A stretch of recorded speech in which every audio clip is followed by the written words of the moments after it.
Lembaga Penyiaran Publik Lokal, Radio Publik Kabupaten Sragen, Buana Asri, saluran informasi. Guyub Rukun, bangun Sukowati.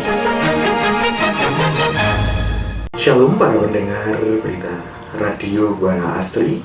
Selamat pagi, berjumpa dengan saya Nugroho Diatmojo dari GKJ Sidomulyo dalam acara Mimbar Agama Kristen Kamis 15 Februari 2024. Para pendengar, sebelum kita menerima sabda firman Tuhan, marilah kita bersama-sama datang ke hadirat Tuhan, meminta tuntunan Roh Kudus di dalam doa. Mari kita berdoa. Tuhan Allah Bapa kami yang bertata di kerajaan surga, puji syukur kami naikkan ke hadirat-Mu ya Tuhan, atas berkat penyertaan Tuhan yang sungguh nyata di dalam kehidupan kami. Kami bersyukur hari baru Tuhan nyatakan kepada kami, dan hari ini ya Tuhan, kami akan menapaki hari ini dengan penuh sukacita karena penyertaan Tuhan. Dan di hari ini ya Tuhan, kami sebentar akan menerima sabda firman Tuhan. Biarlah sabda firman-Mu ini menerangi hati dan pikiran kami, sehingga kami boleh berjalan di dalam terang kasih Tuhan. Berbicaralah atas kami ya Tuhan, di dalam nama Tuhan kami Yesus Kristus kami berdoa. Amin. Pendengar, sabda Tuhan hari ini terambilkan dari Yesaya 55 ayat yang ke-6 sampai dengan yang ke-13. Yesaya 55 ayat yang ke-6 sampai dengan yang ke-13, sabda Tuhan. Carilah Tuhan selama Ia berkenan ditemui. Berserulah kepadanya selama Ia dekat. Baiklah orang fasik meninggalkan jalannya, dan orang jahat meninggalkan rancangannya. Baiklah ia kembali kepada Tuhan, maka Dia akan mengasihinya, dan kepada Allah kita, sebab Ia memberi pengampunan dengan limpahnya. Sebab rancanganku bukanlah rancanganmu, dan jalanmu bukan jalanku. Demikian firman Tuhan. Seperti tingginya langit dari bumi, demikianlah tingginya jalanku dari jalanmu, dan rancanganku dari rancanganmu. Sebab seperti hujan dan salju turun dari langit, dan tidak kembali ke situ, melainkan mengairi bumi, membuatnya subur, dan menumbuhkan tumbuh-tumbuhan, memberikan benih kepada penabur, dan roti kepada orang yang mau makan. Demikianlah firman-Ku yang keluar dari mulut-Ku. Ia tidak akan kembali kepadaku dengan sia-sia, tetapi Ia akan melaksanakan apa yang Ku kehendaki, dan akan berhasil dalam apa yang Kusuruhkan kepadanya. Sungguh, kamu akan berangkat dengan sukacita, dan akan dihantarkan dengan damai. Gunung-gunung serta bukit-bukit akan bergembira dan bersorak-sorai di depanmu, dan segala pohon-pohon di padang akan bertepuk tangan.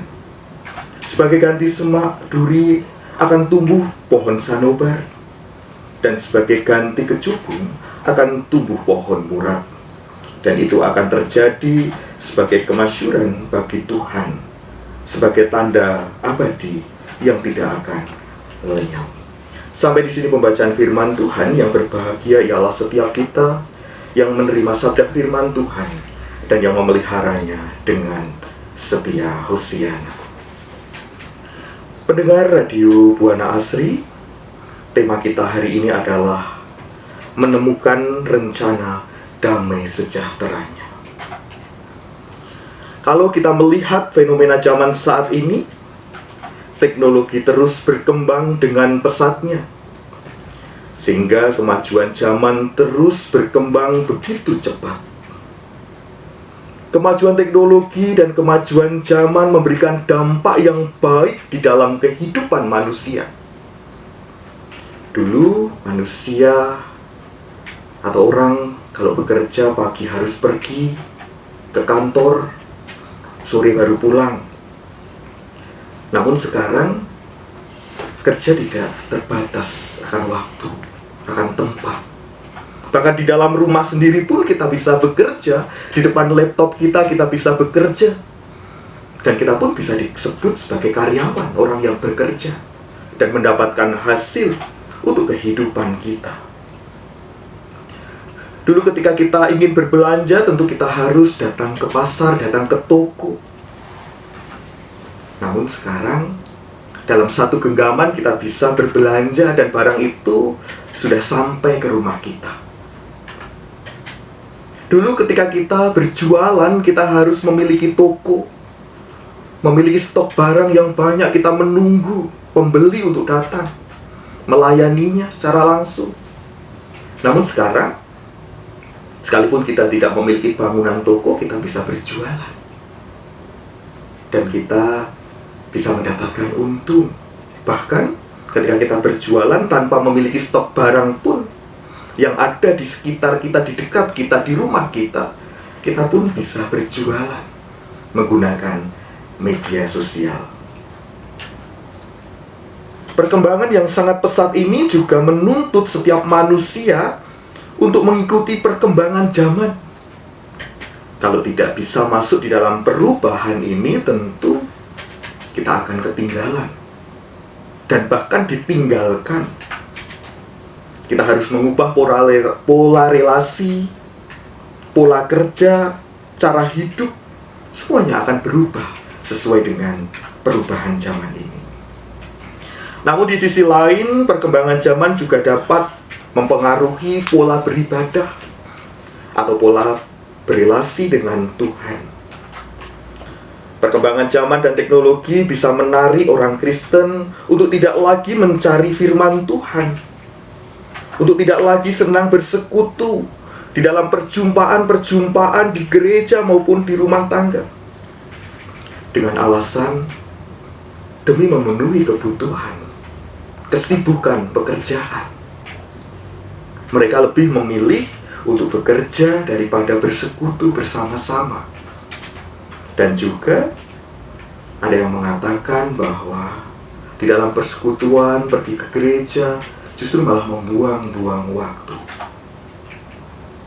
Dan ini sering dihidupi oleh anak muda zaman sekarang. Dan inilah tantangan kehidupan ketika kita tidak bisa memilih dalam perubahan, mengambil sikap dalam perubahan. Justru hal ini membawa kita pada kerusakan. Bahkan profesi kita, pekerjaan kita acap kali mengalihkan dan menarik kita untuk menjauh daripada memuliakan Tuhan. Dan firman Tuhan menjadi ditinggalkan karena bertolak belakang dengan apa yang kita kerjakan. Bahkan aturan pekerjaan terkadang membelenggu kita. Di dalam hati nurani apa yang kita kerjakan justru menghambat perjumpaan kita dengan Tuhan, bertentangan dengan firman Tuhan. Namun di sisi lain, kita membutuhkan pekerjaan, kita membutuhkan pendapatan. Sehingga inilah yang terjadi, gejolak batin di dalam hati yang menggelora. Sehingga terkadang kita terjebak dalam situasi yang demikian, situasi yang sangat sulit. Saudara yang dikasihi oleh Tuhan, perkembangan dan perubahan zaman saat ini memberi tantangan besar bagi kita sebagai orang percaya untuk mengambil sikap hidup yang benar. Karena keadaan yang terjadi semakin menarik kita untuk jauh daripada firman Tuhan, untuk jauh dari persekutuan-persekutuan dengan orang-orang seiman, di dalam persekutuan baik persekutuan di gereja maupun persekutuan-persekutuan dalam rumah tangga. Dan ketika kita perhatikan bacaan kita hari ini, intinya adalah bahwa firman Tuhan tidak akan pernah kembali dengan sia-sia. Artinya firman Tuhan itu tidak pernah dibatalkan sekalipun zaman mengalami perubahan. Sebaliknya firman Tuhan itu justru dapat menjawab tantangan zaman.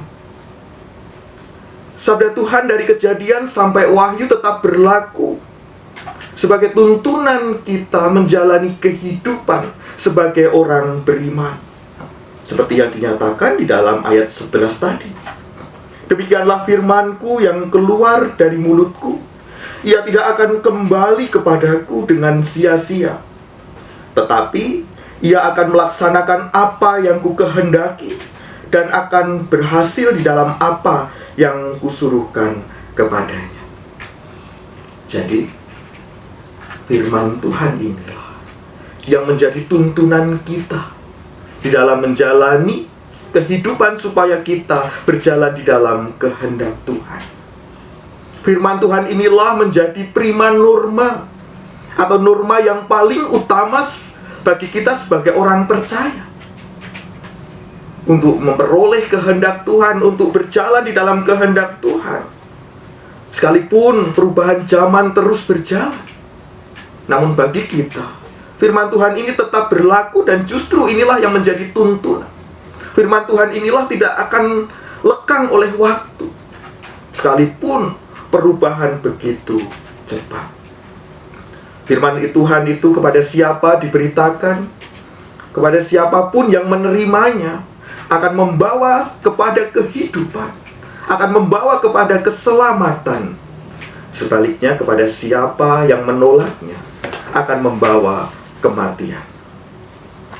Melalui bacaan kita hari ini, Yesaya 55 ayat yang ke-6 sampai dengan yang ke-13, kita diingatkan akan dua hal di dalam menjalani kehidupan di dunia yang sangat dinamis, yang cepat berubah ini. Yang pertama adalah, carilah Tuhan selama ia berkenan ditemui. Berserulah kepadanya selama ia dekat. Melalui firman Tuhan hari ini berpesan kepada kita, sekalipun zaman cepat berubah, godaan begitu banyak di dalam kehidupan kita, kita diingatkan untuk tetap mencari Tuhan dan berseru hanya kepada Tuhan. Lalu bagaimana di dalam menjalani kehidupan ini yang penuh dengan tantangan, penuh dengan pencobaan? Janji Tuhan yang luar biasa di dalam 1 Korintus 10 ayat 13 mengatakan, pencobaan-pencobaan yang kamu alami ialah pencobaan-pencobaan biasa yang tidak melebihi kekuatan manusia. Sebab Allah setia dan karena itu Ia tidak akan membiarkan kamu dicobai melampaui kekuatanmu. Pada waktu kamu dicobai, Ia akan memberikan kepadamu jalan keluar sehingga kamu dapat menanggungnya. Jelas di sini bahwa penyertaan Tuhan itu sungguh nyata.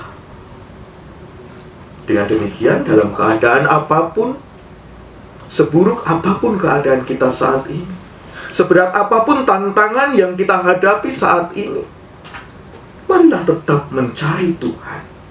Marilah kita tetap melekat kepada Tuhan.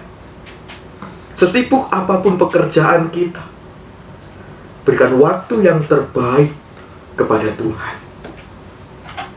Ingat, ketika kita mencari waktu luang, tentu kita tidak akan menemukannya, karena tuntutan pekerjaan, tuntutan kesibukan yang hadir di dalam kehidupan kita. Oleh sebab itu, sebagai orang percaya, kita diajak untuk menyediakan waktu bagi Tuhan. Begitu pula ketika di dalam menjalani perjalanan kehidupan ini, kita mengalami penderitaan, kita mengalami pergumulan-pergumulan, kita mengalami pencobaan-pencobaan. Ingatlah bahwa kasih Tuhan itu nyata. Ingatlah bahwa pencobaan-pencobaan yang kita alami ini adalah pencobaan-pencobaan biasa yang tidak melebihi kekuatan kita. Dan Allah kita adalah Allah yang setia untuk menuntun, untuk memelihara kita, membantu kita, menolong kita. Dan bahkan ketika kita sekalipun dicoba, mengalami sebuah penderitaan di dalam kehidupan di dunia ini, Allah mengatakan bahwa Ia setia, peduli kepada kita, bahkan memberikan kepada kita jalan keluar memberikan kekuatan kepada kita, sehingga kita dapat menanggungnya. Oleh sebab itu, mari kita cari Tuhan dalam menjalani kehidupan kita. Bangun relasi yang baik dengan Tuhan. Mari kita dengar-dengaran dengan Tuhan. Ketika ada persoalan, curhatlah kepada Tuhan. Nyatakan semuanya itu hanya kepada Tuhan. Dan di situ Tuhan juga akan mendengarkan kita, memberi kelegaan. Lalu hal yang kedua, yaitu baiklah orang fasik meninggalkan jalannya dan orang jahat meninggalkan rancangannya. Baiklah ia kembali kepada Tuhan. Orang fasik menurut Alkitab adalah mereka yang berdosa namun tidak mau mengakui dosanya. Mereka tahu bahwa kehidupannya salah, bahwa kehidupannya tidak seturut dengan firman Tuhan. Namun cara hidupnya, bahkan di dalam hatinya mengatakan, aku tidak bersalah, aku benar. Nah, kehadiran agama yang semestinya menyetop dosa, menuntun orang pada kebenaran, tidak dapat dirasakan. Banyak orang menyalahartikan makna bagaimana memaknai firman Tuhan yang menuntun kita pada jalan yang benar. Kehadiran Yesus Kristus adalah memberi jalan manusia untuk berelasi kembali dengan Allah. Karena kasih-Nya setiap dosa-dosa kita diampuninya. Dan sabda Tuhan juga mengatakan di dalam 1 Yohanes 1 ayat 9, jika kita mengaku dosa kita, maka Ia adalah setia dan adil, sehingga Ia akan mengampuni segala dosa kita dan menyucikan kita dari segala kejahatan. Begitu besar kasih Allah ketika kita mau bertobat di hadapan Tuhan. Tuhan mengasihi kita, mengampuni setiap dosa-dosa kita. Namun kefasikan manusia seringkali hadir. Manusia tahu mana yang baik, mana yang salah. Namun seringkali manusia mentolerir dosa di dalam menjalani kehidupannya. Ya dengan alasan karena kebutuhan hidup. Karena ini yang umum, yang terjadi di dunia ini. Nah, sikap yang demikian ini yang dinamakan kita masuk di dalam kemunafikan. Kita menjadi orang fasik. Saudara yang dikasihi oleh Tuhan, ketika kita berbalik kepada Tuhan, marilah kita benar-benar berbalik 180 derajat. Yaitu benar-benar meninggalkan cara hidup yang lama, kemudian hidup di dalam cara hidup yang baru seturut dengan firman Tuhan. Di sini kita harus berani berkata tidak akan sikap atau godaan dosa itu. Jangan sampai kita berbalik 360 derajat. Itu bukan bertobat. Itu bisa dikatakan tomat. Tobat kumat, tobat kumat. Dan itulah membawa kepada kebinasaan di dalam kehidupan kita. Mari di dalam menjalani kehidupan ini kita benar-benar berbalik, menjalani kehidupan dengan seturut dengan kehendak Tuhan. Sabda Tuhan menjadi prima norma di dalam kehidupan kita.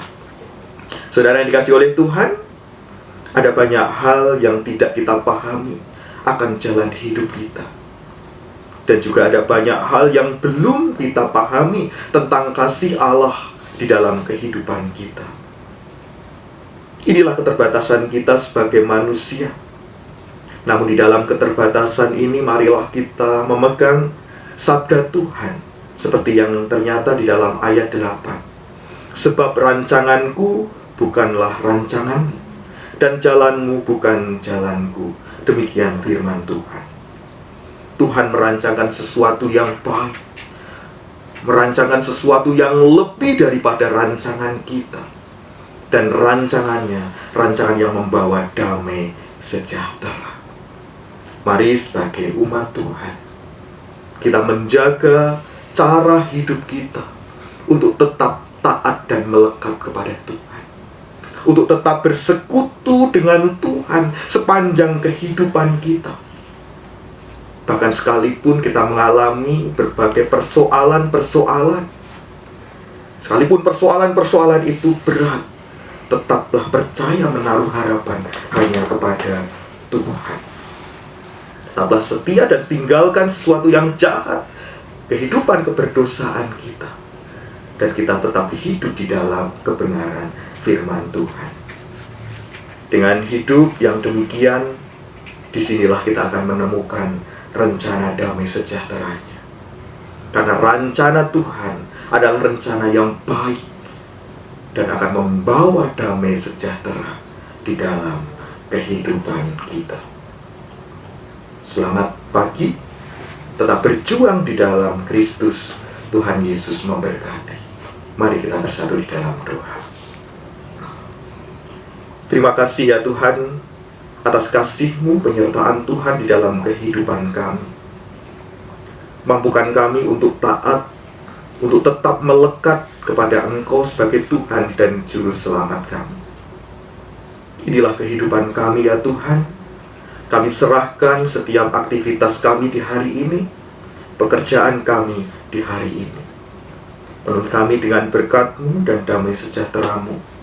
Ketika kami hari ini menanggung persoalan-persoalan, mampukan kami ya Tuhan untuk tetap setia kepada Engkau. Ampunilah dosa serta kesalahan kami ya Tuhan. Dalam nama Tuhan kami Yesus Kristus kami berdoa. Amin. Lembaga Penyiaran Publik Lokal, Radio Publik Kabupaten Sragen, Buana Asri, saluran informasi. Guyub Rukun Bangun Sukawati.